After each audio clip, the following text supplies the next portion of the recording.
ബഹുമാന്യയായ അധ്യക്ഷ സഖാവ് സുബൈദ ഇസ്ഹാഖ്, വേദിയിലുള്ള ജനാധിപത്യ മഹിളാ അസോസിയേഷൻ്റെയും ഡിവൈഎഫ്ഐയുടെയും SFIയുടെയും നേതാക്കളെ, സഹോദരി സഹോദരന്മാരെ, സഖാക്കളെ, മഹാത്മാഗാന്ധിയുടെ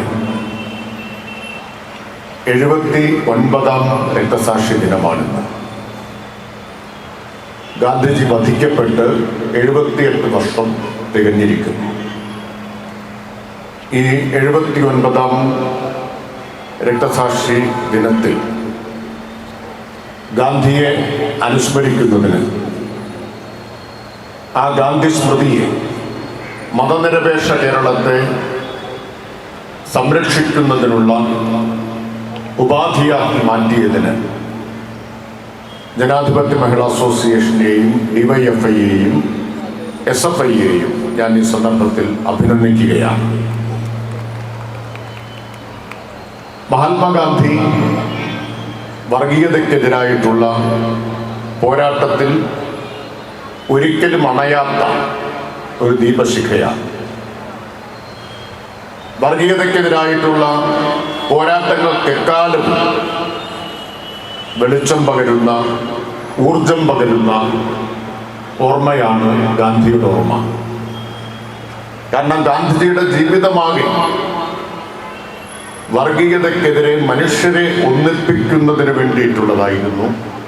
ഗാന്ധിജിയുടെ മരണവും രക്തസാക്ഷിത്വവും വർഗീയതയ്ക്കെതിരായിട്ടുള്ള പോരാട്ടത്തിലായിരുന്നു. അതുകൊണ്ട് ഗാന്ധിജിയേക്കാൾ മികച്ചൊരു പ്രതീകം വർഗീയതയ്ക്കെതിരായിട്ടുള്ള പോരാട്ടത്തിൽ ഇന്ന് ഉയർത്തിപ്പിടിക്കാനില്ല. ഡിവൈഎഫ്ഐയും SFIയും മഹിളാ അസോസിയേഷനും ചേർന്ന് സംഘടിപ്പിച്ച ഈ ഗാന്ധി സ്മൃതി ഉദ്ഘാടനം ചെയ്യുന്നതായി ഞാൻ ആദ്യമായി അറിയിക്കട്ടെ. 1948 ജനുവരി 30 ഏതാണ്ട് ഈ സമയമായപ്പോഴേക്കും മഹാത്മാഗാന്ധി വധിക്കപ്പെട്ടിരുന്നു. ഇന്ത്യക്ക് സ്വാതന്ത്ര്യം കിട്ടിയത് 1947 ഓഗസ്റ്റ് 15 ഓർക്കണം. സ്വാതന്ത്ര്യത്തിന് വേണ്ടി അക്ഷീണ പോരാട്ടങ്ങൾ നയിച്ച, മർദ്ദനങ്ങൾ ഏറ്റുവാങ്ങിയ, ജയിലിൽ കിടന്ന, ജനലക്ഷങ്ങളെ സ്വാതന്ത്ര്യത്തിലേക്ക് നയിച്ച, ഉപ്പ് കുറുക്കിയ, ദണ്ഡിയിലേക്ക് യാത്ര നടത്തിയ, ചമ്പാരനിൽ കൃഷിക്കാരെ സംഘടിപ്പിച്ച് സമരം നടത്തിയ ഗാന്ധിജിക്ക് പക്ഷേ സ്വാതന്ത്ര്യം കിട്ടി സ്വതന്ത്ര ഇന്ത്യയിൽ 6 മാസം തികച്ച് ജീവിച്ചിരിക്കാൻ കഴിഞ്ഞില്ല. രാഷ്ട്രപിതാവ് എന്ന് നാം ആദരവോട് കൂടി വിളിച്ച മഹാത്മാഗാന്ധിയെ സ്വാതന്ത്ര്യം കിട്ടി 6 മാസമായപ്പോഴേക്കും ഈ ഭൂമുഖത്ത് നിന്ന് ഇല്ലാതാക്കിയത് നാഥുറാം വിനായക് ഗോഡ്സെയാണ്. നാഥുറാം വിനായക് ഗോഡ്സെ എന്ന് പറഞ്ഞാൽ ഒരു വ്യക്തി മാത്രമാണ് എന്ന് കരുതരുത്. ഗോഡ്സെ RSSകാരനായില്ല. ഗോഡ്സെ പ്രതിനിധീകരിച്ച പ്രത്യയശാസ്ത്രമാണ് ഗാന്ധിജിയെ ഇല്ലാതാക്കാൻ തീരുമാനിച്ചത്. ഒരു വ്യക്തിക്ക് സംഭവിച്ച തെറ്റായി അതിനെ ചുരുക്കിക്കാണരുത്. ചുരുങ്ങിയത് 4 തവണ മഹാത്മാഗാന്ധിക്കെതിരെ വധശ്രമം നടന്നിട്ടുണ്ട്. 4ാമത്തെ വധശ്രമമാണ് വിജയിച്ചത്. അതിനു മുമ്പ് 3 വധശ്രമവും ലക്ഷ്യം കാണാതെ പോയി. ഈ വധശ്രമത്തിന്റെ പിന്നിലുള്ളത് എന്താണ് കാരണം? ഇന്ത്യയിലെ RSS ഉൾപ്പെടെയുള്ള ഹിന്ദു വർഗീയ ശക്തികൾ പ്രതിനിധീകരിക്കുന്ന ഒരു ലക്ഷ്യം, അല്ലെങ്കിൽ അവർ ഉയർത്തിപ്പിടിക്കുന്ന ഒരു ലക്ഷ്യമുണ്ട്. അത് ഇന്ത്യയെ ഒരു മതരാഷ്ട്രമാക്കി മാറ്റുക എന്ന ലക്ഷ്യമാണ്. ആ ലക്ഷ്യത്തിന് ഏറ്റവും വലിയ തടസ്സം ഗാന്ധിജിയാണ് എന്നും അദ്ദേഹം ജീവിച്ചിരിക്കുന്നിടത്തോളം ഇന്ത്യയെ ഒരു മതരാഷ്ട്രമാക്കി മാറ്റാനാവില്ല എന്നും തിരിച്ചറിഞ്ഞപ്പോഴാണ് ഗാന്ധിജിയെ ഇല്ലാതാക്കാൻ അവർ തീരുമാനിക്കുന്നത്. പലതവണ ശ്രമിച്ച് പരാജയപ്പെട്ടിട്ടും ആ ഉദ്യമത്തിൽ നിന്ന് അവർ പിന്മാറിയില്ല. കാരണം അവർക്ക് ഗാന്ധിയെ കൊന്നേ തീരുമായിരുന്നു. ഗാന്ധിയെ കൊല്ലുക എന്നത് തങ്ങളുടെ ലക്ഷ്യത്തിലേക്ക് മുന്നോട്ട് പോകാൻ ആദ്യം ചെയ്യേണ്ട കാര്യമാണ് എന്നവർക്ക് സംശയമേ ഉണ്ടായിരുന്നില്ല. ഇന്ത്യയെ ഹിന്ദു രാഷ്ട്രമാക്കലാണ് ലക്ഷ്യം എന്ന് നിർവചിച്ചയാൾ RSSന്റെ താത്വിക ആചാര്യനായിട്ടുള്ള മാധവ സദാശിവ ഗോൾവാൾക്കറാണ്. MS ഗോൾവാൾക്കർ. ഗോൾവാൾക്കറെ RSSകാർ പേരൊന്നും വിളിക്കില്ല, ഗുരുജി എന്ന് വിളിക്കും, അല്ലെങ്കിൽ ഗുരുജി ഗോൾവാൾക്കർ എന്ന് വിളിക്കും, വെറും ഗോൾവാൾക്കർ എന്ന് വിളിക്കില്ല. അത്രയും വലിയ താത്വികാചാര്യനാണ് RSSന്റെ. ഗോൾവാൾക്കർ എഴുതിയിട്ടുള്ള പുസ്തകമുണ്ട് വിചാരധാര. ആ വിചാരധാരയുടെ 3 അധ്യായങ്ങളിൽ പറയുന്നുണ്ട് ഹിന്ദു രാഷ്ട്രത്തിന്റെ ശത്രുക്കൾ ആരെയെല്ലാമാണ് ആ ലക്ഷ്യം കൈവരിക്കാൻ ഉന്മൂലനം ചെയ്യേണ്ടത് എന്ന്. അധ്യായം 19 തലക്കെട്ട് ഹിന്ദു രാഷ്ട്രത്തിന്റെ ആന്തരിക ഭീഷണികൾ. 1 മുസ്ലിം. അധ്യായം 20 ആന്തരിക ഭീഷണി. 2 ക്രിസ്ത്യാനികൾ. അധ്യായം 21 ആന്തരിക ഭീഷണി. 3 കമ്മ്യൂണിസ്റ്റുകാർ. ഇതാണ് ഗോൾവാൾക്കറുടെ വിചാരധാരയിൽ എഴുതിയിട്ടുള്ളത്. ഈ 3 ശത്രുക്കളെ ഉന്മൂലനം ചെയ്യണമെന്നാണ്.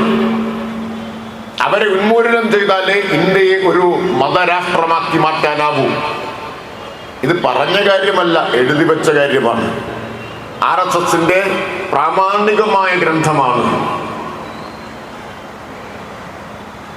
RSSന്റെ വേദഗ്രന്ഥം എന്ന് വിശേഷിപ്പിക്കാവുന്നതാണ് ഗോൾവാൾക്കറുടെ വിചാരധാര. ആ വിചാരധാരയിൽ ശത്രുക്കളെ ചൂണ്ടിക്കാണിച്ചിട്ടുണ്ട്.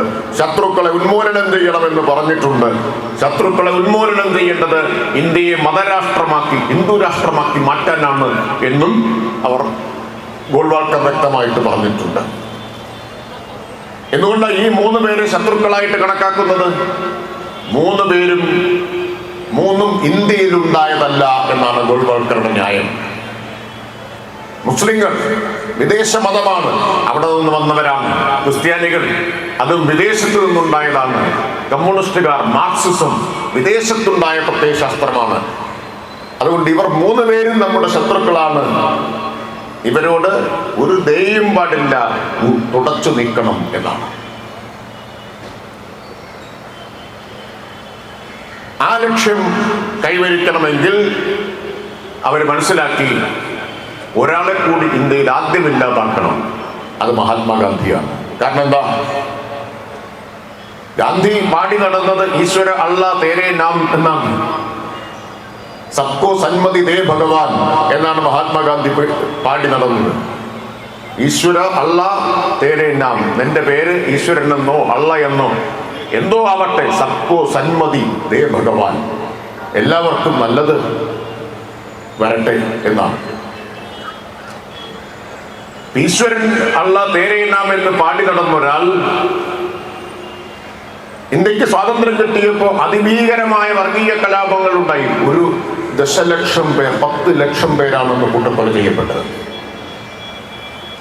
ഇന്ത്യക്ക് സ്വാതന്ത്ര്യം കിട്ടിയപ്പോ സ്വാതന്ത്ര്യം കിട്ടുക മാത്രമല്ല ചെയ്തത്, ഇന്ത്യ 2ആയിട്ട് വെട്ടിമുറിക്കപ്പെട്ടു. രാജ്യവ്യാപകമായി വർഗീയ കലാപങ്ങൾ ഉണ്ടായി. ആളുകൾ കൂട്ടക്കൊല ചെയ്യപ്പെട്ടു. കൂട്ടക്കൊല ചെയ്ത മനുഷ്യരുടെ മൃതശരീരങ്ങൾ കയറ്റിയ തീവണ്ടികൾ ഇവിടെ നിന്ന് റാവൽപിണ്ടിയിലേക്കും അവിടെ നിന്ന് ഇങ്ങോട്ട് ഡൽഹിയിലേക്കും എല്ലാം വന്നു.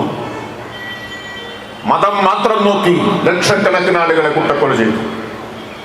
അന്ന് അരുത് എന്ന് പറഞ്ഞ് സമാധാനം പുനഃസ്ഥാപിക്കാൻ ഒരു ഏകാംഗ സൈന്യമായി നടന്നയാളാണ് മഹാത്മാഗാന്ധി. 1947 ആഗസ്റ്റ് 15 പുലരിയിൽ ഇന്ത്യയിലാകെ സ്വാതന്ത്ര്യത്തിന്റെ ആഘോഷം നടക്കുമ്പോൾ ഡൽഹിയിൽ ത്രിവർണ്ണ പതാക ഉയർത്തിയും മിഠായി വിതരണം ചെയ്തുമൊക്കെ ആഘോഷിച്ചു കൊണ്ടിരിക്കുമ്പോൾ ആ ആഘോഷിക്കുന്നവരുടെ കൂട്ടത്തിലൊന്നുമായിരുന്നില്ല മഹാത്മാഗാന്ധി. മഹാത്മാഗാന്ധി അങ്ങ് കിഴക്കൻ ബംഗാളിലെ, ഇന്ന് ബംഗ്ലാദേശിന്റെ ഭാഗമായ കിഴക്കൻ ബംഗാളിലെ നവഖാലി എന്ന പ്രദേശത്താണ്. അവിടെയാണ് ഏറ്റവും ഭീകരമായ വർഗീയ കലാപം നടന്നത്. തെരുവില് ആകെ കബന്ധങ്ങൾ ചിതറിക്കിടക്കുകയാണ്. തലയേറ്റുപോയ ജഡങ്ങൾ, വെട്ടി വികൃതമാക്കപ്പെട്ട മനുഷ്യ ശരീരങ്ങൾ, അതിൽ നിന്ന് തെരുവിലേക്ക് ചാലിട്ടൊഴുകിയ ചോര നട്ടിത്തുടിക്കുന്ന തെരുവ് പട്ടികൾ, ഭീകരമായ ദൃശ്യങ്ങളാണ്. ആ നവഖാലിയുടെ തെരുവുകളിലൂടെ മഹാത്മാഗാന്ധി ഒരു വടിയുമൂന്നി നടന്നു. ഗാന്ധിജിയുടെ സാന്നിധ്യം ഒന്നുകൊണ്ട് മാത്രമാണ് ആ പ്രദേശത്ത് ബാക്കി മനുഷ്യർ രക്ഷപ്പെട്ടത്, അവർ കൂട്ടക്കൊല ചെയ്യപ്പെടാതെ പോയത് എന്ന് ചരിത്രത്തിൽ രേഖപ്പെടുത്തിയിട്ടുണ്ട്. ഗാന്ധിജി നവഖാലിയിലൂടെ വർഗീയ കലാപത്തിന് അറുതി വരുത്താൻ വേണ്ടി ആ മനുഷ്യനൊരു ഏകാംഗ സൈന്യമായിട്ട് നടക്കുകയായിരുന്നു. അത് RSSന് രുചിക്കുന്ന കാര്യമല്ല. വർഗീയ സംഘർഷങ്ങൾ ഇല്ലാതാക്കാൻ ശ്രമിക്കുന്നത് തങ്ങളുടെ ലക്ഷ്യത്തിന് തടസ്സമാണ്. കാരണം വർഗീയ സംഘർഷങ്ങളിലൂടെ അധികാരം പിടിച്ച് ഇന്ത്യയെ മതരാഷ്ട്രമാക്കി മാറ്റലാണ് RSSന്റെ ലക്ഷ്യം. അങ്ങനെയാണ് നാലാമത്തെ ശ്രമത്തിൽ പിന്തിരിയാതെ തുടർച്ചയായി ഗാന്ധിജിയെ വധിക്കാൻ നടത്തിയ ശ്രമങ്ങൾക്കൊടുവിൽ നാലാമത്തെ ശ്രമത്തിൽ ഗോഡ്സെ ആ ലക്ഷ്യം കാണുന്നത്. ഗോഡ്സെ പിന്നീട് തൂക്കിലേറ്റപ്പെട്ടു. RSSനെ നിരോധിച്ചു. 48 ജനുവരി 30 മഹാത്മാഗാന്ധിയെ കൊന്നു. ഫെബ്രുവരി 2 ഒരു ദിവസം കഴിഞ്ഞ് ഫെബ്രുവരി 2 RSSനെ നിരോധിച്ചു. RSSനെ നിരോധിച്ചുകൊണ്ടുള്ള അന്നത്തെ കേന്ദ്ര ആഭ്യന്തരമന്ത്രി സർദാർ വല്ലഭായ് പട്ടേലിന്റെ കമ്മ്യൂണിക്കയിൽ പറഞ്ഞു, RSSന്റെ പ്രവർത്തനങ്ങൾ മൂലം അനേകം പേരുടെ ജീവൻ നഷ്ടപ്പെട്ടിട്ടുണ്ട്. അവരുടെ ഹിംസയുടെ ഫലമായി അതിലേറ്റവും വിലപ്പെട്ട ജീവനാണ് മഹാത്മാഗാന്ധിയുടേത്. അതുകൊണ്ട് RSSനെ നിരോധിക്കുന്നു എന്നാണ്. എന്നാൽ പിന്നീട് നമ്മൾ കാണുന്നത് ഇന്ത്യ ഭരിച്ച കോൺഗ്രസ് ഈ RSSുമായിട്ട് ഒത്തുതീർപ്പുണ്ടാക്കുന്നതും RSSന്റെ നിരോധനം പിൻവലിക്കുന്നതുമാണ്. നിരോധിച്ചതേ പട്ടേൽ തന്നെ എന്ത് ചെയ്തു? RSSന്റെ നിരോധനം പിൻവലിച്ചു എന്ന് മാത്രമല്ല, ഗാന്ധി വധിക്കപ്പെട്ട് ഒരു കൊല്ലം തികയുന്നതിന് മുമ്പ് 48 ഒക്ടോബർ 7 കോൺഗ്രസിന്റെ പ്രവർത്തക സമിതി യോഗം ചേർന്ന് RSSകാർക്ക് കോൺഗ്രസിൽ മെമ്പർഷിപ്പ് കൊടുക്കാൻ തീരുമാനിച്ചു. അന്ന് ജവഹർലാൽ നെഹ്റു സ്ഥലത്തില്ല, അദ്ദേഹം വിദേശത്താണ്. ഒരു മാസം കഴിഞ്ഞ് ജവഹർലാൽ നെഹ്റു തിരിച്ചിന്ത്യയിലെത്തിയപ്പോൾ ഈ തീരുമാനത്തിൽ പ്രകോപിതനായി. RSSകാരൻ എങ്ങനെ കോൺഗ്രസിൽ അംഗത്വം കൊടുക്കും? ആ തീരുമാനം നെഹ്റു ഇടപെട്ട് റദ്ദാക്കി. പക്ഷേ നെഹ്റു ഒറ്റയ്ക്കായിരുന്നു കോൺഗ്രസിൽ ബഹുഭൂരിപക്ഷം RSSനോട് ആഭിമുഖ്യം പുലർത്തുന്നവരായിരുന്നു. ഒടുവിൽ ഗാന്ധി വധത്തെ തുടർന്ന് ജനങ്ങൾക്കിടയിൽ ഒറ്റപ്പെട്ട് മുഖം നഷ്ടപ്പെട്ട് ജനങ്ങളാൽ വെറുക്കപ്പെട്ട് കഴിഞ്ഞിരുന്ന RSSനെ വീണ്ടും ഇന്ത്യയുടെ മുഖ്യധാരയിലേക്ക് കൊണ്ടുവരാനും അവർക്ക് ബഹുമാന്യ പരിവേഷം നൽകാനും മുൻകൈയെടുത്തത് കോൺഗ്രസ്സാണ്. റിപ്പബ്ലിക് ദിന പരേഡിൽ RSSന്റെ ഗണവേഷം ഇപ്പോഴത്തെ അല്ല, അന്ന് വെള്ള ഷർട്ടും കാക്കി നിക്കറുമാണ്. ഇപ്പോ വെള്ള ഷർട്ടും കാപ്പി കളർ പാൻറ്റുമാക്കി മാറ്റിയിട്ടുണ്ട്. അന്ന് വെള്ള ഷർട്ടും കാക്കി നിക്കറും അത് ധരിച്ച് റിപ്പബ്ലിക് ദിന പരേഡിൽ അണിനിരക്കാൻ RSSന് അനുവാദം നൽകുക വഴിയാണ് ഗാന്ധി വധത്തെ തുടർന്ന് ജനങ്ങളിൽ നിന്ന് ഒറ്റപ്പെട്ട് ജനങ്ങളാൽ വെറുക്കപ്പെട്ട് കഴിഞ്ഞ RSSന് വീണ്ടും ഒരു മാന്യ പരിവേഷം കൊടുത്തത്. നെഹ്റു മരിച്ച ശേഷം പിന്നെ ഇന്ദിരാഗാന്ധി കോൺഗ്രസ് നേതാവും പ്രധാനമന്ത്രിയുമായി. ഇന്ദിരാഗാന്ധിയുടെ കാലം മുതൽ RSSുമായിട്ട് അടുത്ത ബന്ധമാണ്. അടിയന്തരാവസ്ഥ ഇന്ദിരാഗാന്ധി പ്രഖ്യാപിച്ചപ്പോൾ ആദ്യം RSS നേതാക്കളെ എല്ലാം ജയിലിലടച്ചു. കമ്മ്യൂണിസ്റ്റുകാരെയും എല്ലാവരെയും ജയിലിലടച്ചു. ജയിലിൽ കിടന്നുകൊണ്ട് അന്നത്തെ RSS മേധാവി ബാലാസാഹേബ് ദേവറസ് ഇന്ദിരാഗാന്ധിക്ക് കത്തെഴുതി. എന്താണ് കത്തെന്നറിയാമോ? മന്നവേന്ദ്ര വിളങ്ങുന്നു നിൻമുഖം ചന്ദ്രനെ പോലെ എന്ന് പ്രശംസിക്കുന്നത് പോലെ. എന്തൊരു പ്രസംഗമായിരുന്നു സ്വാതന്ത്ര്യ ദിനത്തിന് അങ്ങ് നടത്തിയ പ്രസംഗം. ആ പ്രസംഗം കേട്ട് ഞങ്ങൾ കോരിത്തിരിച്ചു പോയി. ഞങ്ങളെ ഒന്ന് ജയിലിൽ നിന്ന് മോചിപ്പിച്ചു തരണം എന്നാണ്. ഈ RSSകാർക്ക് അങ്ങനെ ഒരു പ്രത്യേകത ഉണ്ട് കേട്ടോ. ജയില് അവർക്ക് സഹിക്കാൻ പറ്റില്ല. വർഗീയവാദികൾക്ക് ജയില് സഹിക്കാൻ വലിയ പാടാണ്. ജയിലിൽ പോയാൽ ഉടൻ എന്നെഴുതാൻ തുടങ്ങും, മാപ്പപേക്ഷ എഴുതാൻ തുടങ്ങും. അങ്ങനെ ഒരാളാണ് ഇന്ത്യയിലെ ഭൂരിപക്ഷ വർഗീയതയുടെ ഹിന്ദു രാഷ്ട്രവാദത്തിന്റെ വക്താക്കളിൽ പ്രമുഖനായ സവർക്കർ. കേട്ടിട്ടില്ലേ? വിനായക് ദാമോദർ സവർക്കർ. RSSകാര് വീര സവർക്കർ എന്നാണ് അദ്ദേഹത്തെ വിശേഷിപ്പിക്കുക. എന്താണ് വീരത്വം? സവർക്കർ സ്വാതന്ത്ര്യ സമരത്തിൽ പങ്കെടുത്തിട്ടുണ്ട്. ആദ്യം ഉള്ളതുള്ളതുപോലെ പറയണം. സ്വാതന്ത്ര്യ സമരത്തിൽ പങ്കെടുത്തു, ജയിലിലായി. ജയിലിലായപ്പോ ആ സവർക്കർക്ക് സഹിക്കുന്നില്ല. അന്തമാനിലെ സെല്ലുലാർ ജയിലിലാണ് സവർക്കറെ അടച്ചത്. ആ ജയിലിൽ കിടന്ന് ബ്രിട്ടീഷുകാർക്ക് എഴുതിയ മാപ്പ് ഒന്നും രണ്ടുമല്ല, 4 മാപ്പപേക്ഷയാണ് എഴുതിയത്. 4 മാപ്പപേക്ഷ. അത് മുഴുവൻ രേഖകൾ ലഭ്യമാണ്. നാഷണൽ ആർക്കൈവ്സിൽ ആ മാപ്പപേക്ഷകൾ മുഴുവൻ ലഭ്യമാണ്. ജയിലിൽ കിടന്ന് തുടർച്ചയായി ബ്രിട്ടീഷുകാർക്ക് മാപ്പ് എഴുതി കൈയക്ഷരം നന്നായിട്ടുള്ള ആളാണ് സവർക്കർ. ഒടുവിൽ ഈ കരച്ചിൽ സഹിക്കവയ്യാതെ ബ്രിട്ടീഷുകാർ ശിക്ഷാ കാലാവധി പൂർത്തിയാക്കുന്നതിന് മുമ്പ് സവർക്കറെ വിട്ടയച്ചു. ആ സവർക്കറെയാണ് RSSകാർ വിശേഷിപ്പിക്കുന്നത് എന്ത്? വീര സവർക്കർ എന്ന്. ഒരു കാര്യം കൂടി നിങ്ങൾ മനസ്സിലാക്കണം, ഈ സവർക്കർ മഹാത്മാഗാന്ധിയെ കൊന്ന കേസിലെ ഗൂഢാലോചന കേസിൽ 9ാം പ്രതിയാണ് എന്ന്. ഗാന്ധിയെ കൊന്ന കേസിൽ 9ാം പ്രതിയാണ് സവർക്കർ. സാക്ഷിമൊഴികൾ കൂട്ടിയോജിപ്പിക്കാൻ കഴിയാതെ പോയത് കൊണ്ട് സംശയത്തിന്റെ ആനുകൂല്യം നൽകിയാണെന്ന് കോടതി സവർക്കറെ വിട്ടയച്ചത്. പിന്നെ നമ്മൾ കാണുന്നത് നരേന്ദ്രമോദിയുടെ ഗവൺമെന്റ് അധികാരത്തിൽ വന്നപ്പോൾ പാർലമെന്റിന്റെ സെൻട്രൽ ഹാളിൽ മഹാത്മാഗാന്ധിയുടെ ചിത്രമിരിക്കുന്നതിന്റെ നേരെ എതിർവശത്ത് ഗാന്ധി വധക്കേസിലെ പ്രതിയായിരുന്ന ബ്രിട്ടീഷുകാർക്ക് മാപ്പപേക്ഷ എഴുതിക്കൊടുത്ത് ജയിലിൽ നിന്ന് പുറത്തു വന്ന സവർക്കറുടെ ചിത്രം പ്രതിഷ്ഠിക്കുന്നതാണ്. ഇപ്പോഴും ആ ചിത്രം അവിടെ ഉണ്ട്. മോദി ഗവൺമെന്റ് അധികാരത്തിൽ വന്നപ്പോൾ ചെയ്തതാണ്. അതായത് നേർരേഖയിലാണ്. അങ്ങേയറ്റത്ത് ഗാന്ധി, ഇങ്ങേയറ്റത്ത് സവർക്കർ. സവർക്കർക്ക് വേണമെങ്കിൽ ഒരിക്കൽ കൂടി നേരെ ഉന്നം പിടിച്ചാൽ ഗാന്ധിജിയുടെ നെഞ്ചിലേക്ക് നിറയൊഴിക്കാം. ആ പാകത്തിലാണ് ചിത്രം വെച്ചിട്ടുള്ളത്. അതിനെ എതിർക്കാൻ ഇന്ത്യൻ പാർലമെന്റിൽ കോൺഗ്രസ് ഉണ്ടായോ? ഗാന്ധിയെ വധിക്കാൻ ഗൂഢാലോചന നടത്തിയ കേസിന്റെ പ്രതികളിൽ ഒരാളായിരുന്ന സവർക്കറുടെ ചിത്രം അവിടെ പ്രതിഷ്ഠിച്ചപ്പോൾ അതിനെതിർക്കാൻ കോൺഗ്രസിന് ധൈര്യം വന്നു. ഇങ്ങനെയാണ് നമ്മുടെ നാടിന്റെ ചരിത്രത്തിൽ. ഇവിടെ ഒരു കവിത ചൊല്ലിയല്ലോ, ഗാന്ധിയും ഗോഡ്സെയും. അത് സഖാ വീരാമേന്ദ്രൻ എഴുതിയ കവിത. 10-30-40 കൊല്ലം മുമ്പ് NV കൃഷ്ണവാര്യർ, മലയാളത്തിന്റെ പ്രിയപ്പെട്ട കവി NV കൃഷ്ണവാര്യർ എഴുതിയ സമാനമായ പേരുള്ളൊരു കവിതയുണ്ട്. അതുകൊണ്ടാണ് ഞാനത് ചൊല്ലാൻ നോക്കിയപ്പോൾ പേര് തെറ്റിപ്പോയതാണോ എന്ന് വിചാരിച്ചിട്ടാണ് തിരിച്ചു വിളിച്ച് ചോദിച്ചത്. ഈ രാമചന്ദ്രൻ അടുത്ത കാലത്ത് എഴുതിയ കവിത, 40 കൊല്ലം മുമ്പ് NV കൃഷ്ണവാര്യർ എഴുതിയ കവിതയുണ്ട്. ആ കവിതയുടെ പേരും ഗാന്ധിയും ഗോഡ്സെയും എന്നാണ്. ആ കവിത തുടങ്ങുന്നത് ഇങ്ങനെയാണ്: അരി വാങ്ങാൻ ക്യൂവിൽ തിക്കി നിൽപ്പു ഗാന്ധി, അരികിൽ കൂറ്റൻ കാറിലേറി നീങ്ങുന്നു ഗോഡ്സെ എന്നാണ്. ഗാന്ധി ക്യൂവിൽ നിൽക്കുകയാണ്. എന്തിന്? റേഷനറി വാങ്ങാൻ. അരികിൽ കൂറ്റൻ കാറിലേറി നീങ്ങുന്നു ഗോഡ്സെ. എത്രയോ പതിറ്റാണ്ടുകൾക്ക് മുമ്പ് മഹാനായ കൃഷ്ണവാര്യർ ദീർഘദർശനം ചെയ്തത്, കവിതയിൽ ദീർഘദർശനം ചെയ്തത് ഇന്നത്തെ ഇന്ത്യയിൽ യാഥാർത്ഥ്യമായി മാറിയിരിക്കുന്നു. ഗോഡ്സെയുടെ അനുയായികൾ ഇപ്പൊ രാജ്ഘട്ടിൽ പോയി പുഷ്പചക്രം അർപ്പിക്കുകയാണ്. ഗോഡ്സെയുടെ അനുയായികൾ ഇന്ന് അധികാരത്തിൽ നിൽക്കുകയാണ്. ഗോഡ്സെയെ തൂക്കിക്കൊന്ന ദിവസം ബലിദാന ദിനമായി ഇന്ത്യയിൽ ആചരിക്കാൻ തുടങ്ങി എന്ന് ഓർക്കണം. അതിനുള്ള ധൈര്യം വന്നു.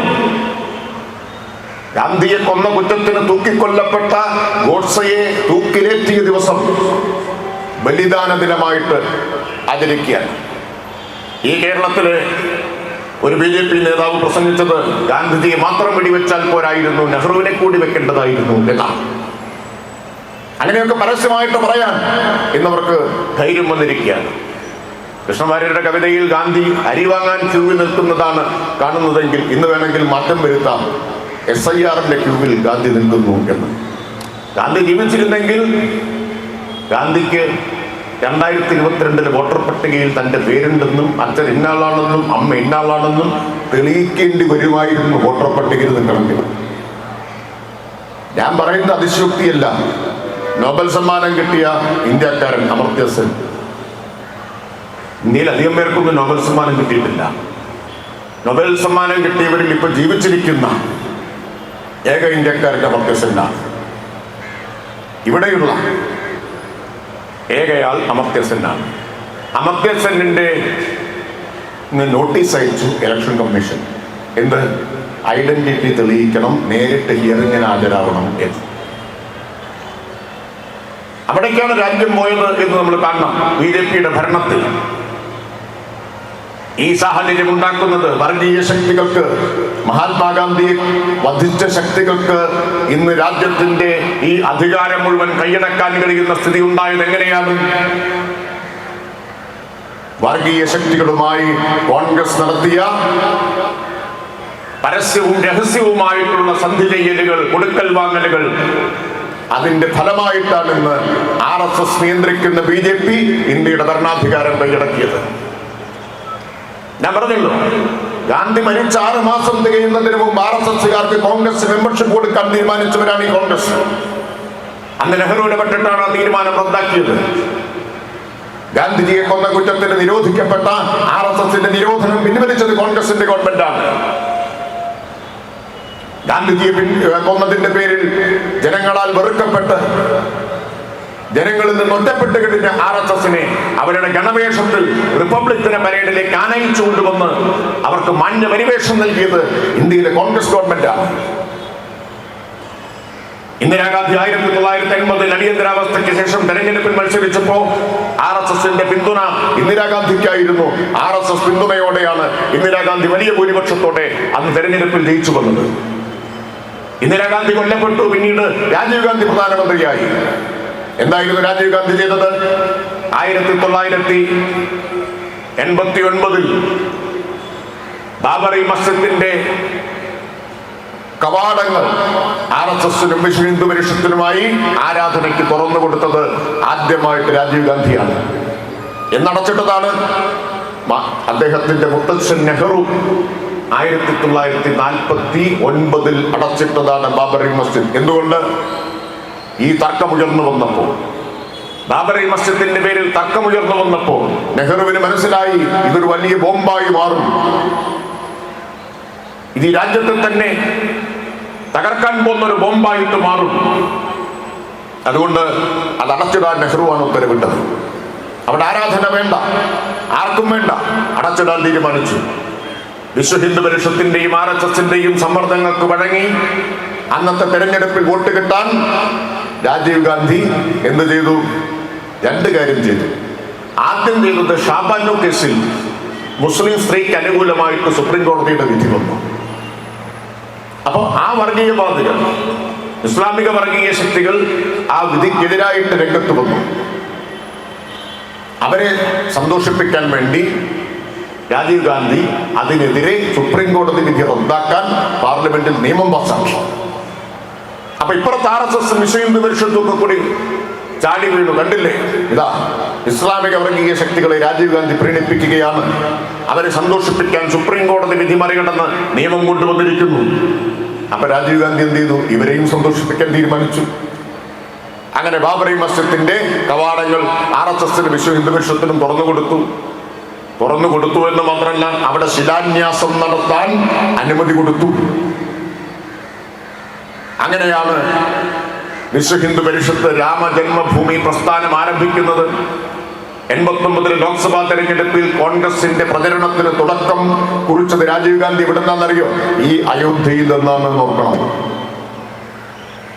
ഈ അയോധ്യയിൽ നിന്നാണ് രാജീവ് ഗാന്ധി കോൺഗ്രസിന്റെ തെരഞ്ഞെടുപ്പ് പ്രചരണത്തിന് തുടക്കം കുറിച്ചത്. എന്ന് പറഞ്ഞാൽ RSSും വിശ്വ ഹിന്ദു പരിഷത്തും ചെയ്യുന്ന അതേ കാര്യം രാജീവ് ഗാന്ധിയും ചെയ്തു. പക്ഷെ രക്ഷയുണ്ടായില്ല. തെരഞ്ഞെടുപ്പിൽ തകർന്ന് തരിപ്പണമായി രാജീവ് ഗാന്ധിയുടെ ഗവൺമെന്റ്, അധികാരത്തിൽ നിന്ന് പുറത്തായി. പിന്നീട് വന്നതാരാ?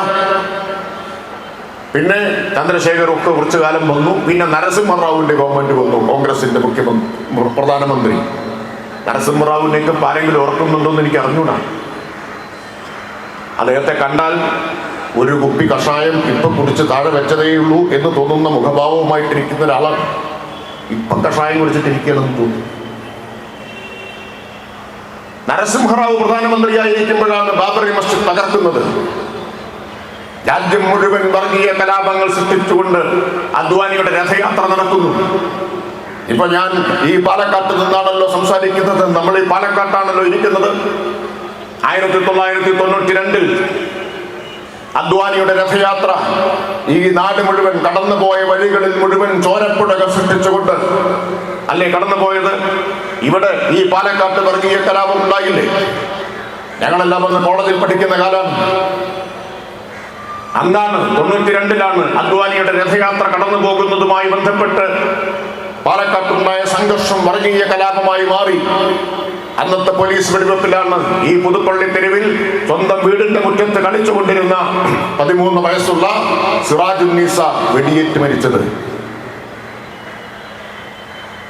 ഇത് ഏതോ കാലത്ത് നടന്ന സംഭവങ്ങളല്ല, ഈ കേരളത്തിലും ഇതുണ്ടായിട്ടുണ്ട് എന്നോർക്കണം. ഏതോ കാലത്തല്ല, നമ്മുടെ എല്ലാം ഓർമ്മയിലുള്ള കാലത്ത് സംഭവിച്ച കാര്യമാണ്. ഒടുവിൽ അന്ന് കേരളത്തിൽ കരുണാകരനാണ്, കോൺഗ്രസിന്റെ ഗവൺമെന്റാണ്, മുഖ്യമന്ത്രി കരുണാകരനാണ്. ഒടുവിൽ ബീഹാറിലെ സമസ്തിപൂരിൽ വെച്ച് ലാലു പ്രസാദ് യാദവ് എന്ന ഉറച്ച മതനിരപേക്ഷവാദിയായ മുഖ്യമന്ത്രി അദ്വാനിയെ തടഞ്ഞു, കൈകളിൽ വിലങ്ങിട്ടു, അറസ്റ്റ് ചെയ്തു. അങ്ങനെയാണ് രഥയാത്ര അവസാനിക്കുന്നത്.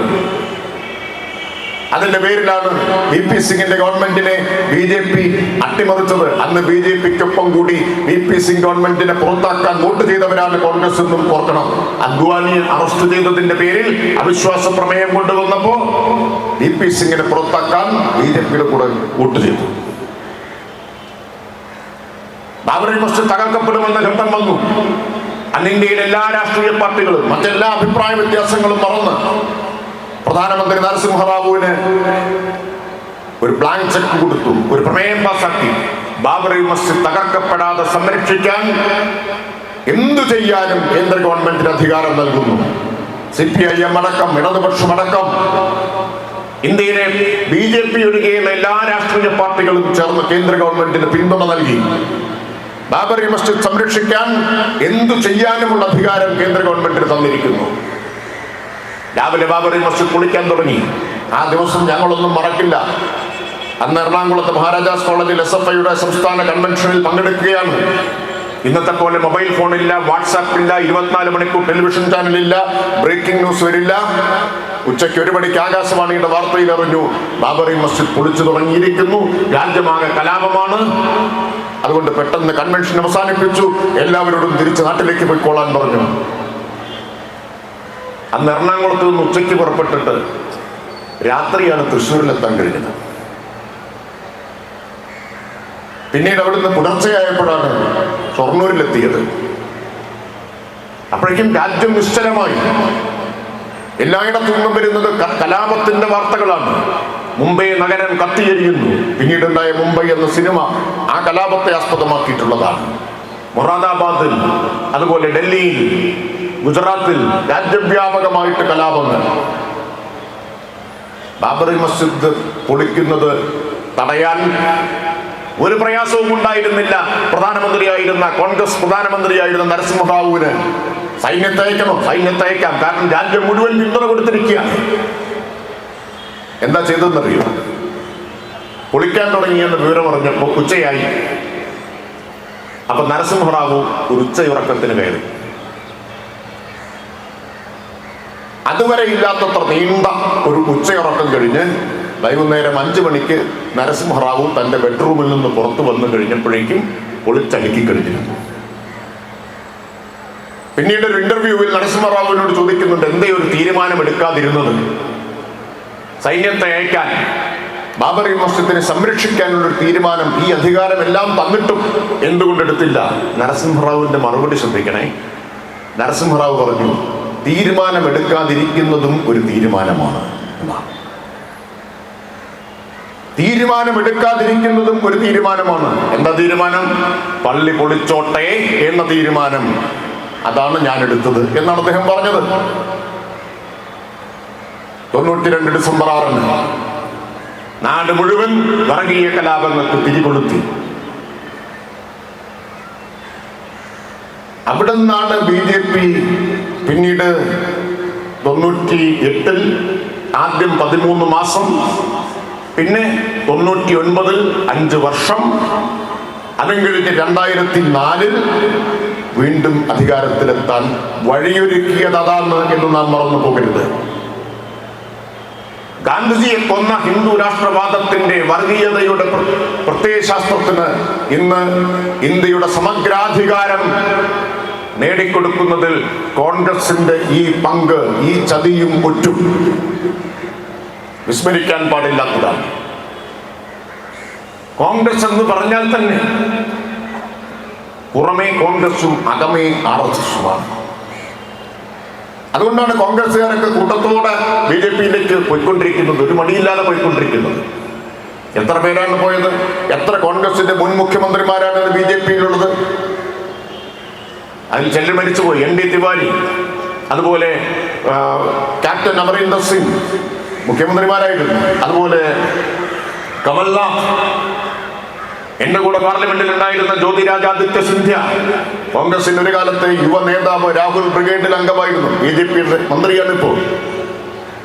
180ഓളം കോൺഗ്രസിന്റെ മുഖ്യമന്ത്രിമാർ, കേന്ദ്രമന്ത്രിമാർ, MP-മാർ BJPയായി. ഇപ്പൊ BJPയിലുള്ളത് ഒറിജിനൽ BJPയേക്കാൾ കൂടുതൽ കോൺഗ്രസിൽ നിന്ന് വന്ന BJPയാണ്. എന്തുകൊണ്ട് പോകാൻ കഴിയുന്നത്? ഉള്ളിൽ എല്ലാ കാലത്തും ഇതാണ് അവർ സൂക്ഷിച്ചത് എന്നുകൊണ്ടാണ്. MP ആയിരുന്നപ്പോൾ ഒരു അനുഭവമുണ്ട്. ഞാൻ ആദ്യത്തെ തവണ MP ആയപ്പോൾ എൻ്റെ കൂടെ പാർലമെന്ററി കമ്മിറ്റിയിൽ ഇരുന്ന മുതിർന്ന നേതാവാണ് ഉത്തർപ്രദേശിലെ അവസാനത്തെ കോൺഗ്രസ് മുഖ്യമന്ത്രിയായിരുന്ന ജഗദംബിക പാൽ. അദ്ദേഹം വളരെ മുതിർന്നയാള്, ഞാൻ ഏറ്റവും ചെറുപ്പമുള്ള ആള്. വലിയ സ്നേഹവും വാത്സല്യവുമായിരുന്നു അദ്ദേഹത്തിന് എന്നോട്. അന്ന് അദ്ദേഹം കോൺഗ്രസ് MP ആണ്. 2014 ലോകസഭ അവസാനിച്ച് പിരിഞ്ഞു പോരുന്ന നേരം അദ്ദേഹം എന്നെ വന്ന് കെട്ടിപ്പിടിച്ചു. എന്നിട്ട് പറഞ്ഞു, ഇനിയും മത്സരിച്ച് ജയിച്ച് ഇവിടെ എത്തിയാൽ നമുക്ക് ഇനിയും കാണാം എന്നൊക്കെ പറഞ്ഞു. വിജയാശംസയൊക്കെ നേർന്ന് പിരിഞ്ഞു. 14 തെരഞ്ഞെടുപ്പിൽ പാലക്കാട്ട് നിന്ന് ജയിച്ച് ഞാൻ പാർലമെന്റിലെത്തി. ഇദ്ദേഹവും ജയിച്ചു വന്നിട്ടുണ്ട്. അദ്ദേഹം വീണ്ടും ഓടി വന്ന് എന്നെ കെട്ടിപ്പിടിച്ചു. നമ്മൾ രണ്ടാളും വിളത്തി അല്ലേ, സന്തോഷം. കുശലാന്വേഷണമൊക്കെ കഴിഞ്ഞപ്പോൾ അദ്ദേഹം എന്നോട് ചോദിച്ചു, ഏതാ പാർട്ടി എന്ന് ചോദിച്ചു.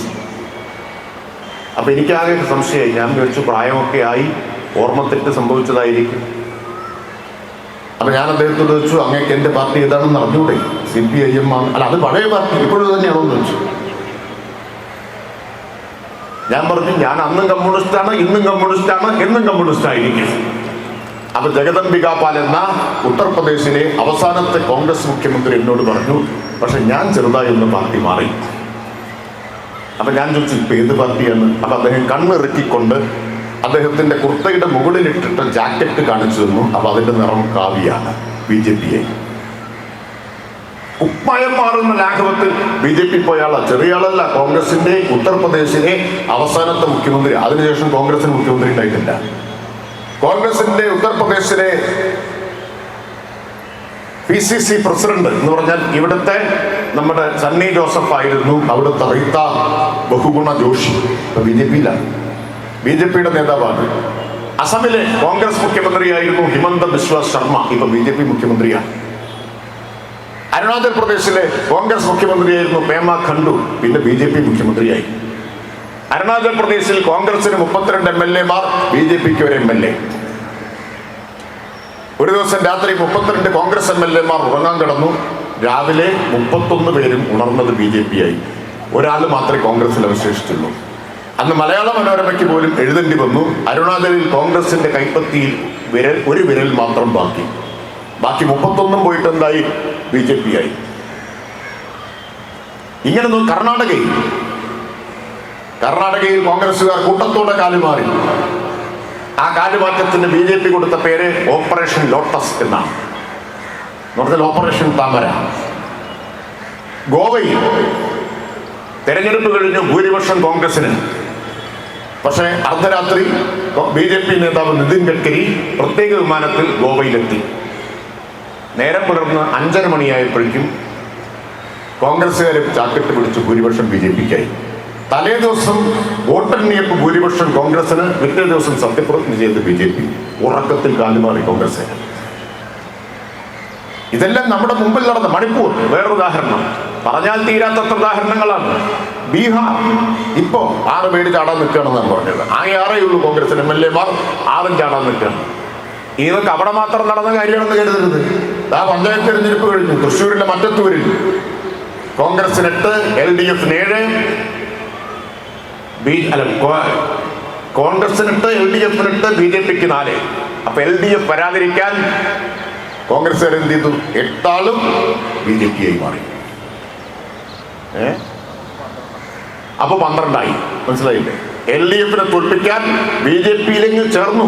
അതാണ് കോൺഗ്രസ് വിട്ട് BJP ചേർന്നു. അപ്പൊ 8 ഉം 4 ഉം 12 ഇതത് ഇപ്പോ 2 ആഴ്ച മുമ്പ് മറ്റത്തൂരിൽ നടന്നത്. അത് കഴിഞ്ഞു മഹാരാഷ്ട്രയിൽ കോർപ്പറേഷൻ തെരഞ്ഞെടുപ്പ് നടന്നു. 15 കോൺഗ്രസ് MLA മാർ ജയിച്ചവർ ഒന്നടങ്കം കോൺഗ്രസ് വിട്ട് BJP പോയി ചേർന്നു. ഇപ്പൊ BJPക്ക് ഭൂരിപക്ഷമായി.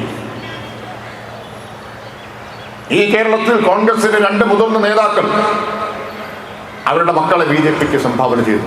കരുണാകരന്റെ മകൾ പത്മജ BJP ആണ്. AK ആന്റണിയുടെ മകൻ അനിൽ ആന്റണി BJP ആണ്. 2 മുതിർന്ന കോൺഗ്രസ് നേതാക്കൾ സ്വന്തം മക്കളെ സംഭാവന ചെയ്തു BJP.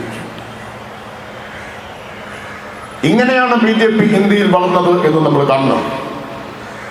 ഇങ്ങനെയാണ് ഇന്ത്യ പിടിച്ചടക്കാൻ BJPക്ക് കഴിഞ്ഞത്. സമഗ്രാധിപത്യം ഇന്ന് BJPക്ക് ഇന്ത്യയിൽ ഉണ്ടാക്കാൻ കഴിഞ്ഞത്. ഗാന്ധിയെ കൊന്ന ശക്തികൾക്ക് ഇന്ത്യയെ അടിയറ വെച്ചതിന്റെ പാപഭാരത്തിൽ നിന്ന് കോൺഗ്രസ് ഒഴിഞ്ഞു മാറാനാവില്ല. ആ പാപഭാരത്തിന്റെ ഉത്തരവാദിത്വം കോൺഗ്രസിന് മാത്രമുള്ളതാണ്. ഇപ്പൊ കേരളത്തിൽ അതേ വർഗീയ പ്രീണനത്തിന്റെ മാർഗം ഉപയോഗിച്ചുകൊണ്ടിരിക്കുകയാണ് കോൺഗ്രസും ലീഗും ഉൾപ്പെടുന്ന UDF എന്ന മുന്നണി. BJP ശ്രമിക്കുന്നത് എന്താണ്? സമൂഹത്തെ ഭിന്നിപ്പിക്കാനാണ് ശ്രമിക്കുന്നത്. രാജ്യത്തെ ഭിന്നിപ്പിച്ചവരാണ് വർഗീയ ശക്തികൾ. അതാ ഞാൻ പറഞ്ഞു, 47-ൽ സ്വാതന്ത്ര്യം കിട്ടുക മാത്രമല്ല ഉണ്ടായത്, രാജ്യം 2ആയി ഭിന്നിക്കപ്പെട്ടു. 2 വർഗീയ ശക്തികൾ മതത്തിന്റെ അടിസ്ഥാനത്തിൽ രാഷ്ട്രം വേണമെന്ന വാദക്കാരാണ്. ആദ്യം ഇന്ത്യയെ മതാടിസ്ഥാനത്തിൽ വിഭജിക്കണമെന്ന് പറഞ്ഞത് നേരത്തെ പറഞ്ഞ സവർക്കറാണ്. 1937-ൽ ഹിന്ദു മഹാസഭയുടെ സമ്മേളനത്തിൽ പ്രസംഗിക്കുമ്പോൾ അദ്ദേഹം പറഞ്ഞു, ഇന്ത്യയിൽ ഹിന്ദുക്കൾക്കും മുസ്ലിങ്ങൾക്കും ഒരു രാഷ്ട്രമായി തുടരാനാവില്ല.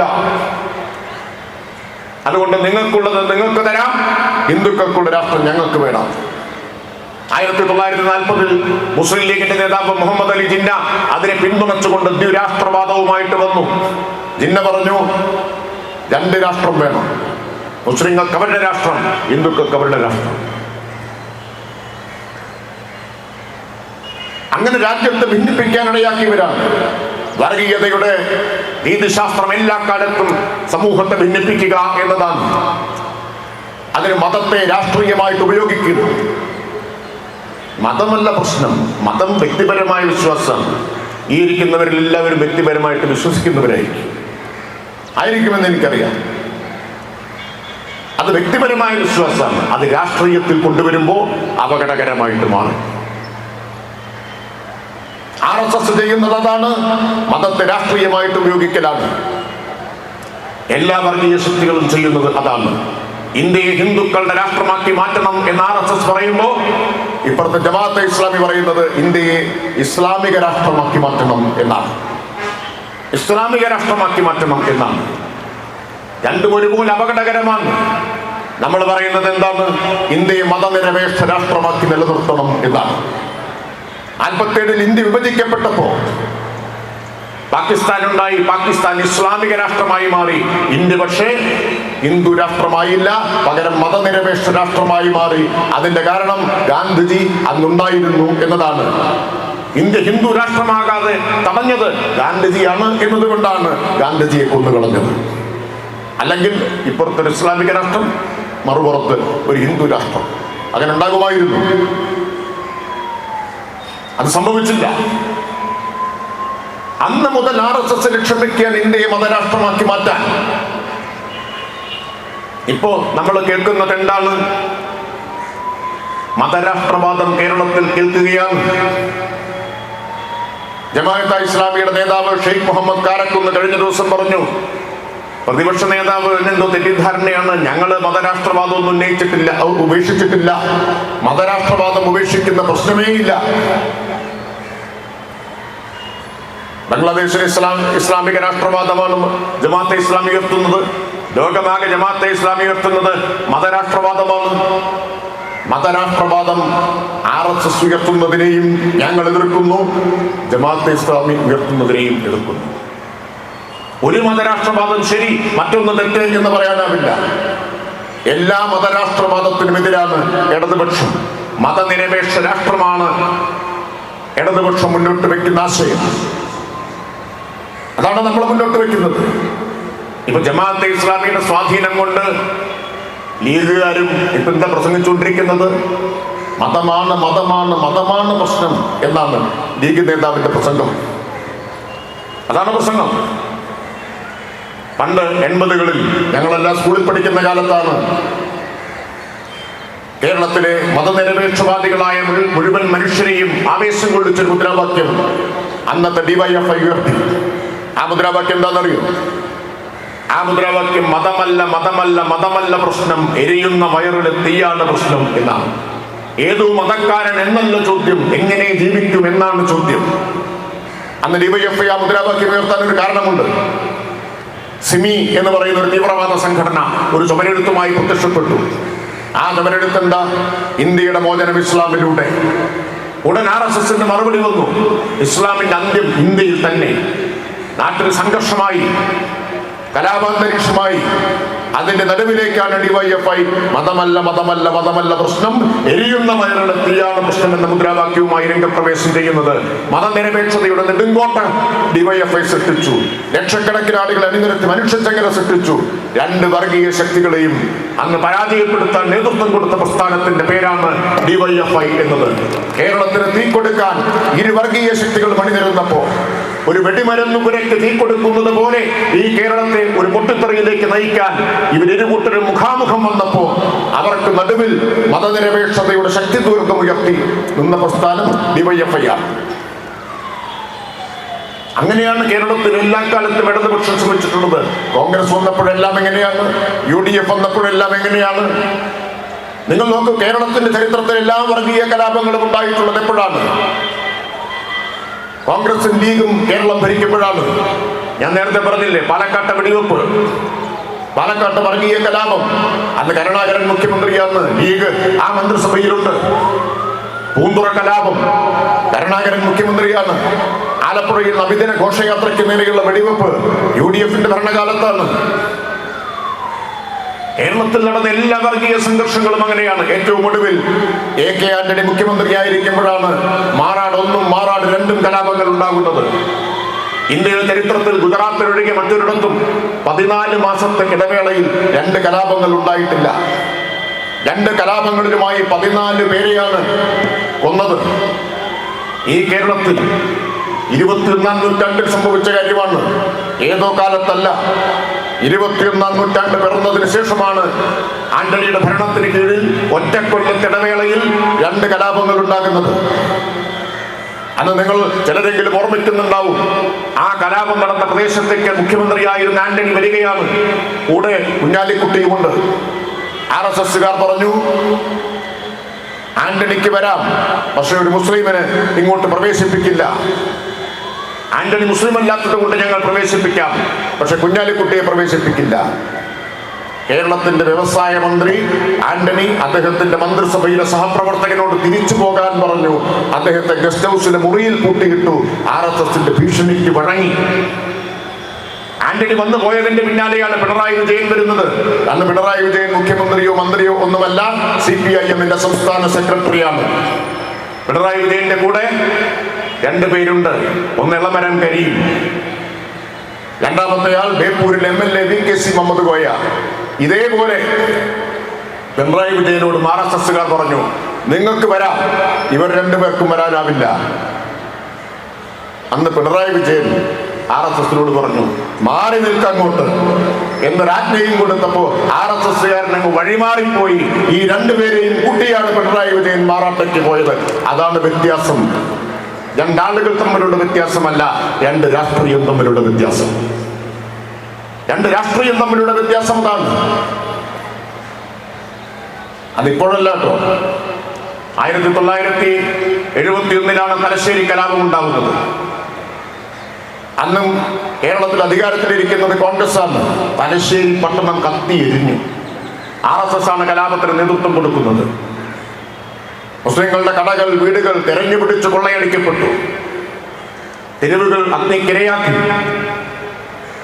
അന്ന് ഒരു അംബാസഡർ കാറിൽ, ആ കാറിന്റെ മുമ്പിൽ ഒരു ചുവന്ന കൊടിയും കെട്ടി തലശ്ശേരിയിലെ കമ്മ്യൂണിസ്റ്റ് പാർട്ടിയുടെ CPIMന്റെ താലൂക്ക് സെക്രട്ടറി ആയിരുന്ന ഒരു ചെറുപ്പക്കാരൻ, അയാളുടെ പേര് പിണറായി വിജയൻ എന്നാണ്, ഇന്നത്തെ കേരളത്തിന്റെ മുഖ്യമന്ത്രി.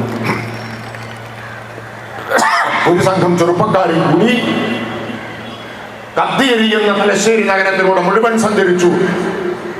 ആളുകളെ അണിനിരത്തി വർഗീയ ശക്തികൾക്കെതിരെ സമാധാനം പാലിക്കാൻ ആഹ്വാനം ചെയ്തു. മനുഷ്യരെ ഒന്നിപ്പിക്കാനുള്ള പ്രവർത്തനങ്ങൾക്ക് നേതൃത്വം കൊടുത്തു. പിന്നീട് തലശ്ശേരി കലാപത്തെക്കുറിച്ച് അന്വേഷിക്കാൻ സംസ്ഥാന ഗവൺമെന്റ് നിയോഗിച്ച ജസ്റ്റിസ് വിധേയക്കലിന്റെ കമ്മീഷൻ അവരുടെ റിപ്പോർട്ടിൽ പറയുന്നുണ്ട്, മാർക്സിസ്റ്റ് പാർട്ടിയുടെ പ്രവർത്തകരാണ് അന്ന് സമാധാനം സംരക്ഷിക്കാനും ന്യൂനപക്ഷങ്ങളെ രക്ഷിക്കാനും തെരുവിലിറങ്ങി പ്രവർത്തിച്ചത് എന്ന്. ഇത് ആർക്കും നിഷേധിക്കാൻ കഴിയുന്ന കാര്യങ്ങളല്ല, ചരിത്രത്തിലെ സത്യങ്ങളാണ് ഇതെല്ലാം.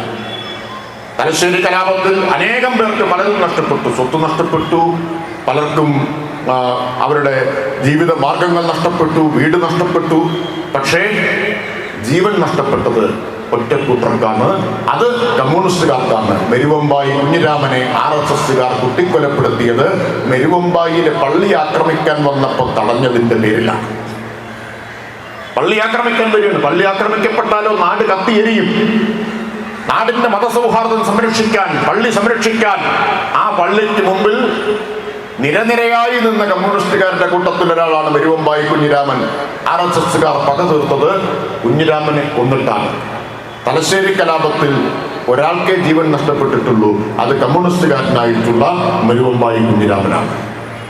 മഹാത്മാഗാന്ധിക്ക് വർഗീയ ശക്തികൾക്കെതിരായി പൊരുതി ജീവൻ നഷ്ടപ്പെട്ടതുപോലെ വർഗീയ ശക്തികൾക്കെതിരായ പോരാട്ടത്തിൽ ജീവൻ നഷ്ടപ്പെട്ടത് പിന്നെ കമ്മ്യൂണിസ്റ്റുകാർക്കാണ്. ഇപ്പോ വീണ്ടും നാടിനെ ഭിന്നിപ്പിക്കാനാണ് ശ്രമം. ലീഗിന്റെ ഒരു നേതാവ് പ്രസംഗിക്കുകയാണ്, അധികാരം തിരിച്ചു പിടിക്കണം. എന്തിനു വേണ്ടിയാണ് അധികാരം തിരിച്ചു പിടിക്കുന്നത്? ലീഗ് നേതാവ് പറയുകയാണ്, അധികാരം തിരിച്ചു പിടിക്കുന്നത് സമുദായത്തിന് വകവെച്ചു കൊടുക്കാൻ വേണ്ടിയാണ് എന്നാണ്. അത് വർഗീയതയുടെ ഭാഷയാണ്. നിങ്ങൾ വർഗീയതയുടെ ഭാഷ സംസാരിക്കുമ്പോൾ ഞങ്ങൾ മതനിരപേക്ഷതയുടെ ഭാഷ സംസാരിക്കുന്നു. നിങ്ങൾ മതഭ്രാന്തന്റെ ഭാഷ സംസാരിക്കുമ്പോൾ ഞങ്ങൾ മാനവികതയുടെ ഭാഷ സംസാരിക്കുന്നു.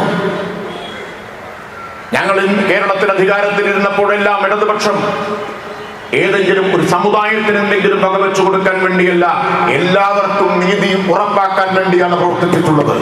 അതാണ് ഇടതുപക്ഷവും വലതുപക്ഷവും തമ്മിലുള്ള വ്യത്യാസം. EMSന്റെ ഗവൺമെന്റ് ഭൂപരിഷ്കരണം നടപ്പാക്കി. 39 ലക്ഷം കുടുംബങ്ങൾക്ക് ഭൂമി കിട്ടി. അത് സമുദായം നോക്കിയാണോ ഭൂമി കിട്ടിയത്? ഭൂമി കൊടുത്തത് അങ്ങനെയായിരുന്നു. എല്ലാ വിഭാഗത്തിലും പെട്ട ആളുകൾക്ക്, കുടിയാന്മാരായിട്ടുള്ള ആളുകൾക്ക് അന്ന് ഭൂമി കിട്ടി.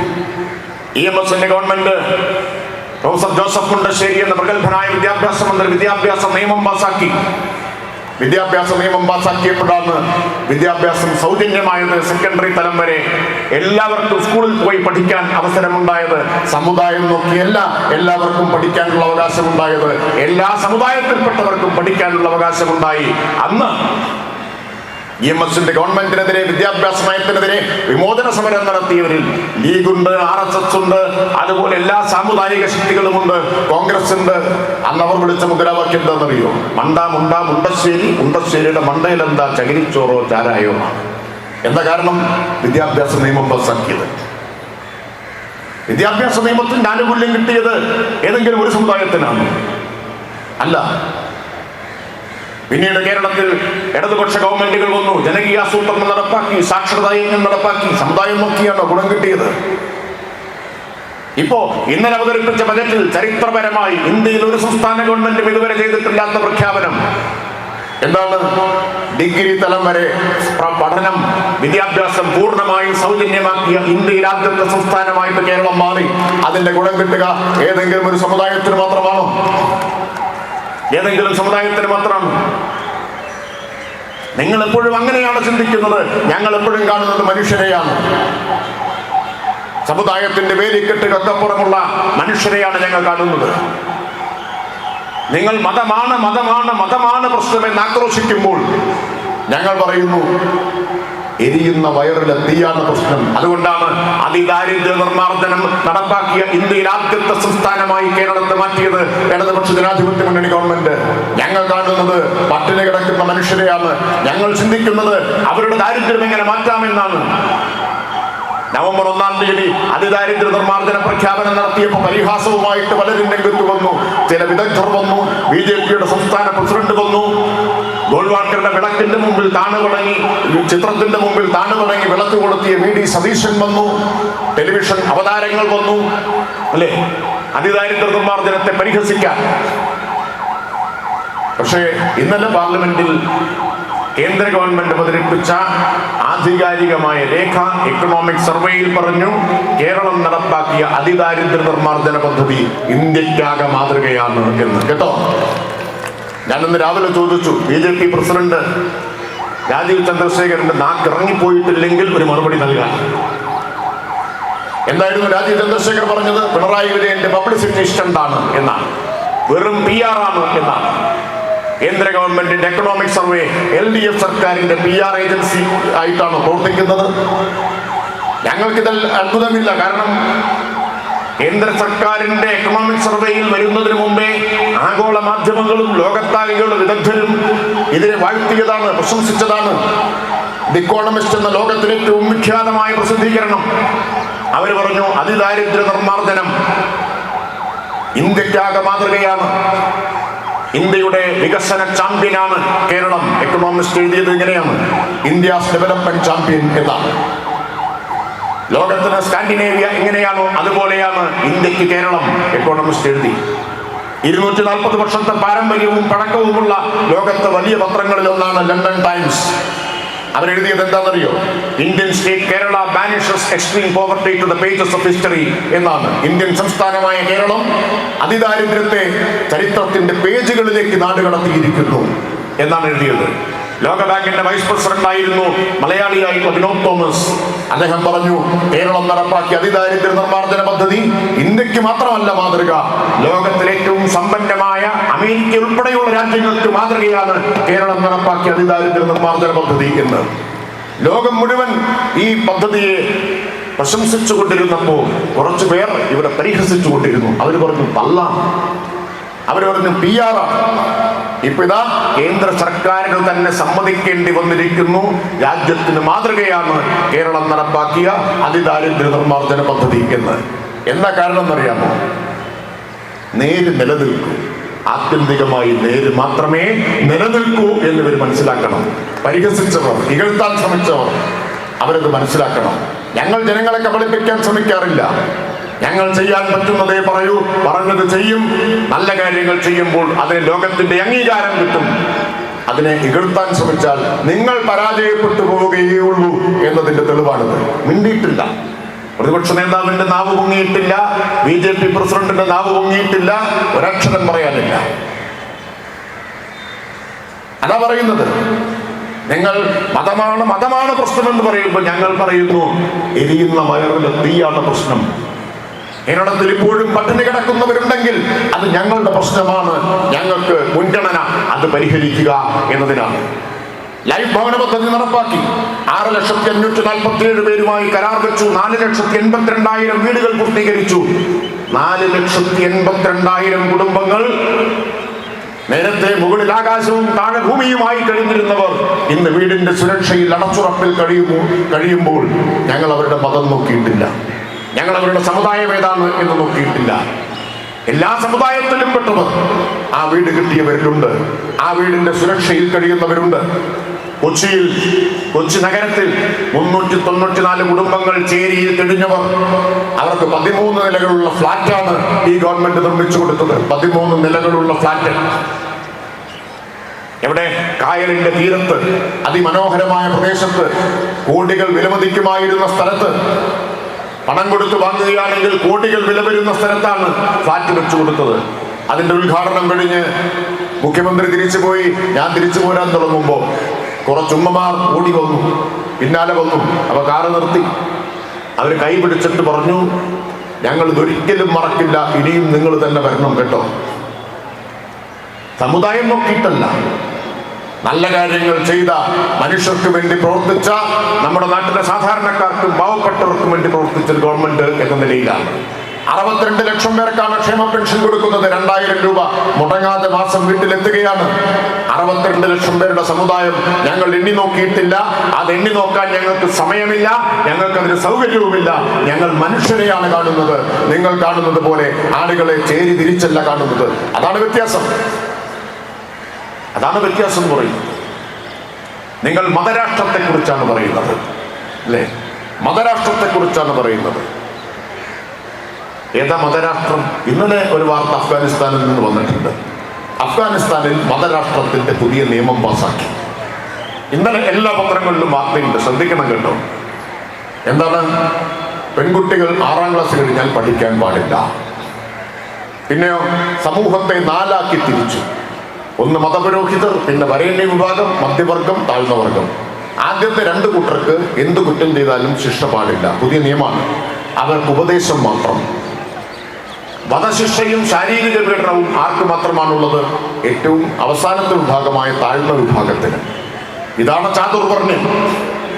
ഇതാണ് മനുസ്മൃതിയിൽ പറയുന്ന ന സ്ത്രീ സ്വാതന്ത്ര്യമർഹതി എന്നത്. ചാതുർവർണ്ണ്യം, മനുസ്മൃതി പറയുന്ന ചാതുർവർണ്ണ്യമാണ് അഫ്ഗാനിസ്ഥാനിൽ താലിബാൻ നടപ്പാക്കുന്ന മതരാഷ്ട്രത്തിലുമുള്ളത്. വർഗീയ ശക്തികൾ ഒരേ തൂവൽ പക്ഷികളാണ്. ഏത് വർഗീയ ശക്തികളാണെങ്കിലും ഏത് മതരാഷ്ട്രമാണെങ്കിലും ഒരേപോലെയാണ് ഇത് പ്രവർത്തിക്കുക. അത് സ്ത്രീകൾക്കെതിരാണ്, അത് പാവപ്പെട്ടവർക്കെതിരാണ്, അത് ദരിദ്രർക്കെതിരാണ്, അത് മനുഷ്യന് തുല്യനീതിയെ നിഷേധിക്കുന്നതാണ്. തുല്യനീതിയെ നിഷേധിക്കുന്നതാണ്. അഫ്ഗാനിസ്ഥാനിൽ മതരാഷ്ട്രത്തിന്റെ നിയമം പറയുന്നത് എന്താണ്? അടിമത്തം നിയമവിധേയമാണ് എന്നാണ്. നിങ്ങൾ ഓർക്കണം, ഏത് നൂറ്റാണ്ടിലേക്കാണ് കൊണ്ടുപോകുന്നത് എന്ന്. അടിമത്തത്തെ നിയമവിധേയമാക്കുകയാണ്. അത്തരം മതരാഷ്ട്രവാദത്തെയാണ് ആരെതിർക്കുന്നത്? ഇടതുപക്ഷം എതിർക്കുന്നത്. RSSന്റെ മതരാഷ്ട്രവാദത്തെ എതിർക്കുന്നത് പോലെ തന്നെ മറുഭാഗത്തിന്റെ മതരാഷ്ട്രവാദത്തെയും എതിർക്കുന്നു. മതനിരപേക്ഷ ഇന്ത്യയെ കെട്ടിപ്പടുക്കാൻ, ആ ഇന്ത്യയെ സംരക്ഷിക്കാനാണ് ഇടതുപക്ഷം ശ്രമിക്കുന്നത്. അതിനാണ് ഇടതുപക്ഷം പോരാടുന്നത്. ഇടതുപക്ഷം മാത്രമാണ് അടിയുറച്ച ആ പോരാട്ടം നടത്തിക്കൊണ്ടിരിക്കുന്നത്. കേരളം ഇന്ത്യയിലെ ഏറ്റവും ജീവിതയോഗ്യമായ പ്രദേശമായിട്ട് നിൽക്കുന്നത് ഇടതുപക്ഷം ഇവിടെ ഉള്ളത് കൊണ്ടാണ്. അതുകൊണ്ടാണ് മതനിരപേക്ഷ കേരളം ഇവിടെ അവശേഷിക്കുന്നത്. ബുൾഡോസറുകൾ കർണാടക വരെ വന്നു. BJP ഉത്തരേന്ത്യയിലാകെ ഉരുട്ടിയ ബുൾഡോസർ, മതന്യൂനപക്ഷങ്ങളുടെ വീടുകൾ ഇടിച്ചു നിരത്താൻ വർഗീയതയുടെ ബുൾഡോസറുകൾ ഉരുണ്ടു വന്നപ്പോൾ അരുതെന്ന് പറയാൻ ഇടതുപക്ഷം ഉണ്ടായുള്ളൂ. ഡൽഹിയിൽ മതന്യൂനപക്ഷങ്ങളുടെ വീടുകൾ ലാക്കാക്കി ബുൾഡോസർ ഉരുണ്ടു വന്നപ്പോ ആ ബുൾഡോസറിന്റെ മുമ്പിൽ കൈ ഉയർത്തി നിന്ന് തടഞ്ഞ ഒരു സ്ത്രീയുടെ ചിത്രം നിങ്ങൾ ഓർമ്മിക്കുന്നുണ്ടാവും. അവരുടെ പേര് ബൃന്ദാ കാരാട്ട് എന്നാണ്, കമ്മ്യൂണിസ്റ്റുകാരിയാണ്. ഡൽഹിയിലാണ് സോണിയാഗാന്ധിയും പ്രിയങ്കാ ഗാന്ധിയും താമസിക്കുന്നത്. പുറത്തിറങ്ങിയില്ല. ആ തെരുവിൽ നട്ടുച്ച വെയിലിൽ ഉരുണ്ടു വരുന്ന ബുൾഡോസറിന്റെ മുമ്പിൽ കയറി അരുത് എന്ന് പറഞ്ഞിങ്ങനെ നിൽക്കുന്ന ചിത്രം ഉണ്ടല്ലോ, അത് കമ്മ്യൂണിസ്റ്റുകാരിയായ ബൃന്ദാ കാരാട്ടിന്റെ ചിത്രമാണ്. ബുൾഡോസർ ഉരുണ്ടുരുണ്ട് വന്നു. കോൺഗ്രസിന്റെ കർണാടകയിലും ബുൾഡോസർ ഉരുണ്ടു. യലഹങ്കയിൽ 80% മുസ്ലിങ്ങൾ താമസിക്കുന്ന യലഹങ്കയിലെ റെസിഡൻഷ്യൽ കോളനി ഇടിച്ചു നിരത്തി. അവർ പെരുവഴിയിലായി. ഇടപെടാൻ പോയത് കേരളത്തിൽ നിന്നുള്ള കമ്മ്യൂണിസ്റ്റുകാരായ MP-മാരാണ്. ഓർക്കണം, ഞങ്ങൾക്കൊരു കാര്യം ഉറപ്പിച്ചു പറയാനാവും. ഒരു ബുൾഡോസറും ഈ കേരളത്തിന്റെ അതിർത്തി കടന്ന് ഇങ്ങോട്ട് വരില്ല എന്ന് ഉറപ്പിച്ച് ഞങ്ങൾക്ക് ഇടതുപക്ഷത്തിന് പറയാനാവും. ഒരു ബുൾഡോസറും ഇങ്ങോട്ട് ഉരുണ്ടു വരികയില്ല. കഴിഞ്ഞ 10 വർഷം ഇന്ത്യ മുഴുവൻ വർഗീയ കലാപങ്ങളിൽ എരിഞ്ഞുകൊണ്ടിരുന്ന സമയത്ത്, വർഗീയ സംഘർഷങ്ങൾ ആളിക്കത്തിയ സമയത്ത്, മോദി ഭരണത്തിന് കീഴിൽ വർഗീയത നടമാടിയ സമയത്ത്, ഈ കഴിഞ്ഞ 10 വർഷം ഇന്ത്യയിൽ ഒരൊറ്റ സംസ്ഥാനത്ത് മാത്രമേ ഒരു വർഗീയ സംഘർഷം പോലും റിപ്പോർട്ട് ചെയ്യപ്പെടാതിരുന്നിട്ടുള്ളൂ. ആ സംസ്ഥാനത്തിന്റെ പേര് കേരളം എന്നാണ്. ഇവിടുത്തെ മുഖ്യമന്ത്രിയുടെ പേര് പിണറായി വിജയൻ എന്നാണ്. അത് മനസ്സിലാക്കണം. ഒരൊറ്റ സംസ്ഥാനത്തെ 10 വർഷത്തിനിടയിൽ ഒരു വർഗീയ സംഘർഷം പോലും ഇല്ലാത്തതായിട്ടുള്ളൂ. അതാണ് ഇടതുപക്ഷം നൽകുന്ന ഗ്യാരണ്ടി. അതാണ് ഇടതുപക്ഷത്തിന്റെ ഉറപ്പ്. ഇവിടെ വർഗീയവാദികൾ ഇല്ലാത്തത് കൊണ്ടല്ല കേട്ടോ. ഇവിടെ വർഗീയവാദികളുണ്ട്, നമുക്ക് എല്ലാവർക്കും അറിയാം. പക്ഷെ കഴിഞ്ഞ 10 വർഷമായി ഇടതുപക്ഷ ഭരണത്തിന് കീഴിൽ ഒരു വർഗീയ ശക്തിക്കും പത്തി ഉയർത്താൻ അവസരമുണ്ടായിട്ടില്ല. പത്തി ഉയർത്തിയാൽ അടിച്ച് താഴെയിടും ആ പത്തി എന്ന കാര്യത്തിൽ സംശയാർക്കും വേണ്ട. അത് അവർക്കും അറിയാം. അതുകൊണ്ടാണ് വർഗീയതയുടെ കാളസർപ്പങ്ങൾ, ആ കാളസർപ്പങ്ങൾക്ക് മാളത്തിൽ നിന്ന് പുറത്തു വരാൻ അവസരം ഇതുവരെ ഉണ്ടായിട്ടില്ല. ഇപ്പൊ മാളത്തിൽ നിന്ന് പുറത്തിറങ്ങാനുള്ള അവസരം അവസരം തേടിയാണ് അവർ നടക്കുന്നത് എന്ന് നാം ഓർക്കണം. 10 വർഷമായി മാളത്തിൽ നിന്ന് പുറത്തു വരാൻ കഴിയാത്തവർ മാളത്തിൽ നിന്ന് പുറത്തു വരാനുള്ള അവസരം തേടിയാണ് നടക്കുന്നത്. അതുകൊണ്ട് കേരളം കരുതിയിരിക്കണം. അവർ വർഗീയതയെ കുറിച്ച് പറയുമ്പോ, അവർ മതരാഷ്ട്രത്തെ കുറിച്ച് പറയുമ്പോ നാം പറയുന്നത് എന്തിനെ കുറിച്ചാണ്? നാം പറയുന്നത് നവകേരളത്തെ കുറിച്ചാണ്. അവർ വർഗീയതയെ കുറിച്ച് പറയുമ്പോ നാം വിജ്ഞാന സമൂഹത്തെ കുറിച്ചാണ് പറയുന്നത്. അവർ വർഗീയതയെ കുറിച്ച് പറയുമ്പോ നാം ഡിജിറ്റൽ സാക്ഷരതയെ കുറിച്ചാണ് പറയുന്നത്.